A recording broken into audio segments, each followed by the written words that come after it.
We're on 1:15 right after the break. I woke the next morning to screams. At first, I thought I was having a nightmare or that maybe there was a banshee in the castle complex. But when I opened my eyes, I realized they were sobs of despair, and they were very near. I didn't stay in the sorcerer's tower like most of the apprentices. Instead, Hansen had secured lodgings for me in the servants' quarters. In hindsight, I should have known right then that I was never going to get anything more in the way of training than a lot of time in the library studying and translating. Poor Melie, Melie, Meredith, too weak and useless to even bother training. But Melie, she was going to stop wasting her time. I decided last night that I'd look into going abroad to study. Clydonia was not the only land with a high sorcerer, and perhaps I'd find someone more amenable to teaching me someplace else. But for now, I had to see what sort of disaster was afoot in the palace. I got up and dressed quickly and went out to find the source of the disturbance. A trio of maids sobbed in the hallway. They each wore a different colored dress to denote the part of the government complex where they worked, but their skin was all the same, reddish-brown, usually found in people from the north. Their hair was in a single high braid of northern ladies as well, and their tears gave me momentary pause. Northerners were rumored to be reserved in their emotions, but apparently these girls hadn't gotten the memo. What's the matter? Oh, Melie, it's just terrible. The Minister of War's son has been cursed. The most handsome boy in all the castle, and he's been turned into stone, said one of the maids. The sorcerer said he's helpless to undo the spell without the heart of a dragon, and now everyone has taken to the mountains to find one, said another. And everyone knows that bothering a dragon is the fastest way to die, wailed a third, which set the trio off. On another bout of tears. There, I said, quite awkwardly patting one, then another, then the other of the maids. I'm sure someone very brave will find the dragon's heart and save the minister's son. I tried to sound concerned, but the truth was that these petty nobles were always getting themselves cursed in some way or another, especially those fellas on the War Department. It was a side effect of kicking over stones in places one didn't belong. Either way, the wannabe heroes on the castle could go adventuring for a dragon's heart, and I was going to spend the day studying in the giant complex library. Hansen might not want to teach me anything, but there were still books. I would just teach myself.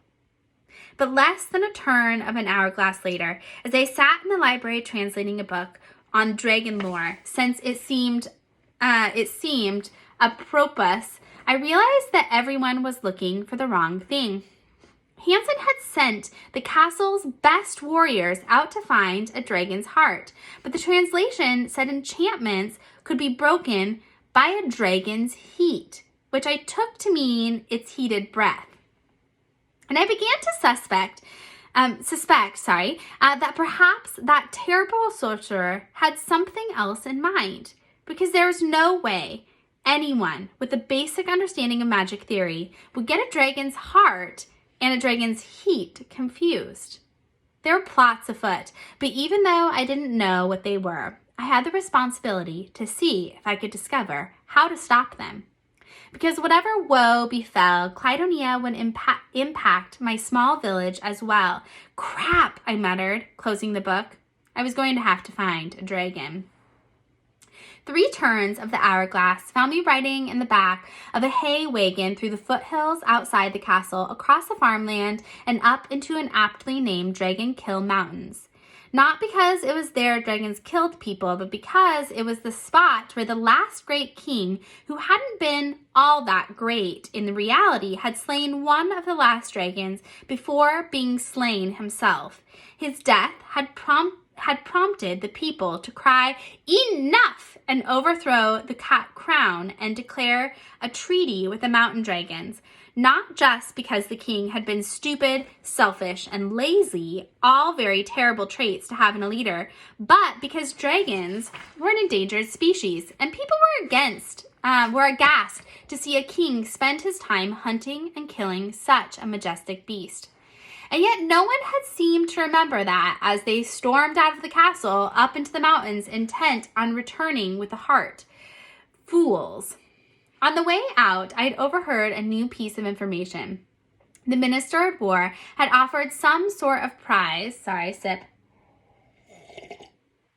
the person who returned with the dragon's heart. A gold, a daughter's hand in marriage, a firm handshake, and whatnot. But I didn't really care about that. I was determined that not only would I find the dragon, but I would be the one to reverse the curse on the minister's son. An act of magic like that would prove that I should be taken seriously, that I wasn't just some farm girl from the edge of the country. I would prove that I could be a sorcerer. First, I had to find a dragon. But as I traveled further from the castle complex, it seemed clearer to me just how very suspicious everything Hansen had done was. When taken in full measure, and during the wagon ride, I wrote myself a little spell for clear eyes, clear heart, and clear mind. I was somewhat suspicious that Hansen had managed to cast a spell that had infected everyone in the complex with some kind of strange admiration. Bumping along in the back of the wagon, it seemed incredible I would want to work with a man who couldn't even remember my name. And the more I thought about the entire situation, the more convinced I became that I needed to find these dragons before anyone else did, because they might not be enamored of Hansen this far from the castle, but greed was always an effective motivator. The wagon dropped me in Grantham, a small town that was considered the last vestiges of civilization before one entered the rough part of the mountains. It was clear from the activity in the town that I would have some competition in my dragon hunt. Men and women in armor traipsed through the town, leading horses laden with provisions. I hefted my bag, mostly filled with books, but also containing a few pastries and apples, and headed towards the winding road outside the town. The trees grew closely together, tall pines with thick trunks, and the undergrowth was thick with ferns and waist-high anthills that I had no intention of disturbing. As I walked until the town was no longer visible through the trees, I wondered how all of those warriors had planned on finding a dragon. Luckily, I had magic on my side, and the one thing I knew how to do was to find something. A seeking spell was simple enough that even a child could use it. I used a pocket knife to slice off a thick lock of my hair and wrapped it around a fallen pine branch.